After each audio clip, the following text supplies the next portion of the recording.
Hello everyone, আসসালামু আলাইকুম। আবারও চলে আসলাম আরেকটা ভিডিও নিয়ে। আশা করি সকালে ভালো আছেন, আমরাও ভালো আছি। আজকে চলে যাচ্ছিলাম একটা বার্থডে অনুষ্ঠানে, আর বাসার অবস্থা খুবই খারাপ। কেউ আজে বাজে কোনো মন্তব্য করবেন না, কেননা এর আগের অনেক ভিডিওতে বলেছি যে আমাদের বাসার রং করতেছে, প্রতিটা রুমের অবস্থা অনেক খারাপ। এখনও সব কিছু অগোছানো রয়েছে, সব কিছু এলোমেলো হয়ে আছে। আর রুমের অবস্থা খারাপ বলে তেমন কোনো ভিডিও করা হচ্ছিল না, কারণ ব্যস্ততা থাকা হয় সারাদিনই। দেখা যায় রুমের মধ্যে, ঘরের মধ্যে কোনো না কোনো টুকটাক কাজ থাকে। আর এর মধ্যে আবার দাওয়াত চলে এসেছে দুইটা। বিয়ের অনুষ্ঠান শেষ হতে না হতেই আবার একটা বার্থডে অনুষ্ঠানে চলে গেলাম রাত্রে। আর এই তো চলে আসলাম অনুষ্ঠানে। আর এটা একদম ঘরোয়াভাবে অনুষ্ঠানটা ছিল। এটা আমার ফুপু শাশুড়ির ছেলের বার্থডে ছিল। তেমন একটা অনুষ্ঠান ছিল না বড় করে, শুধু ঘরের মানুষ আত্মীয় স্বজন নিয়ে বাসায় কেক কেটেছে। আর এইদিকে আমার ছোট্ট আরেকটা দেবর আছে, ও অনেক দুষ্টামি করে, অনেক চঞ্চল। নর্মালি হচ্ছে বাচ্চা কাচ্চারা একটু দুষ্টামি করেই কিংবা করবেই, আর এইদিকে আমার দেবরটা একটু অতিরিক্তই চঞ্চল ছিল। ওকে নিয়ে সবসময় আমরা একটু আতঙ্কের মধ্যেই থাকি।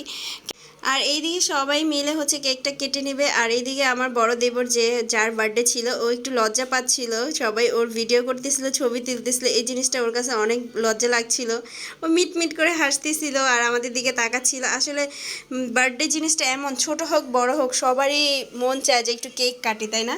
আর এইদিকে জারিফা হচ্ছে দূরে বসেছিল, ও একটু লজ্জা পাচ্ছিল আর একটু আনইজি ফিল করতেছিল। ও নর্মালি সব জায়গায় যেয়ে ফ্রি হয়ে যায়, কিন্তু আজকে কেন জানি ও একটু লজ্জা পাচ্ছিল। কোনোভাবেই বার্থডে মানে কেকের সামনে আসতেছিল না, কেকও কাটতেছিল না। ওকে অনেকবার বলা হয়েছিল, আম্মু তুমি যাও সাথে কেক কাটো, কিন্তু ও কোনোভাবেই যাচ্ছিল না ওই পাশে কেক কাটার জন্য।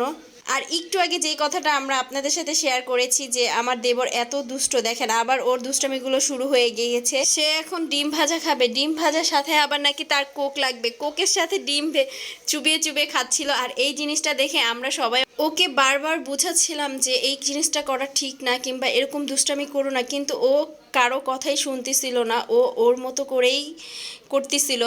সে হচ্ছে ভাজা ডিম দিয়ে কোক দিয়ে ভিজিয়ে ভিজিয়ে খাচ্ছিল। তো খাওয়া দাওয়া শেষ করে আমরা এখন বাসায় চলে যাব। প্রায় রাত্রে 11টা বেজে গেছে, রাস্তাঘাট একদম নীরব হয়ে গিয়েছিল। তো বাসায় এসে একটু ফ্রেশ ট্রেশ হলাম। আর এখন দেখেন রাত্রে 1টা বাজে, কারো কোনো ঘুম আসতেছিল না। আর এইদিকে আমার হাজব্যান্ড বলতেছিল চলো আমরা সবাই মিলে একটু অনু খেলি। সবাই বলতে আমি, আমার শাশুড়ি, আমার ননদ, আমার হাজব্যান্ড, সবাই মিলে আমরা এখন রাত্রের 1টা বাজে, 1টা 10 বাজে, এখন আমরা সবাই বসে অনু খেলবো। এর আগেও বলেছি যে আমাদের ঘরের অবস্থা কিন্তু অনেক খারাপ, ফ্লোরে বিছানা করা। আর এইদিকে অনু নিয়ে বসে পড়লাম। আর সব সময় না হয় কি, অনু খেলতে বসলে আমি আমার হাজব্যান্ডের সাথে বসি, আর সে ইচ্ছে করে আমাকে কাঠ খাওয়ায়। কারা কারা অনু খেলতে পারেন তারা অবশ্যই কমেন্টে জানাবেন। আর অনু খেলতে কার কার ভালো লাগে সেটাও জানাবেন। আর আমার তো এইদিকে অনু খেলতে অনেক ভালো লাগে, বিশেষ করে আমার হাজব্যান্ডের পাশে বসলে তো ইচ্ছে করে সে হয়তো বা আমাকে কাঠ খাওয়াবে কিংবা আমি তাকে কাঠ খাওয়াবো। সবসময় পাওয়ার কাঠগুলো আমি আমার হাজব্যান্ডের উপরেই অ্যাপ্লাই করি, আর তার পাওয়ার কাঠগুলো না দেখা যায় সে ঘুরে ফিরে আমার উপরেই অ্যাপ্লাই করে। তো এই জিনিসগুলো অনেক ভালো লাগে। তো ভিডিওটা আজকে এই পর্যন্তই ছিল। আশা করি সকলের কাছে ভালো লাগবে। ভালো লাগলে লাইক, কমেন্ট এবং শেয়ার করবেন। আর আমাদের পেজে ফলো দিয়ে আমাদের পাশে থাকবেন। আর আমাদের জন্য বেশি বেশি দোয়া করবেন। আল্লাহ হাফেজ, ভালো থাকবেন, সুস্থ থাকবেন।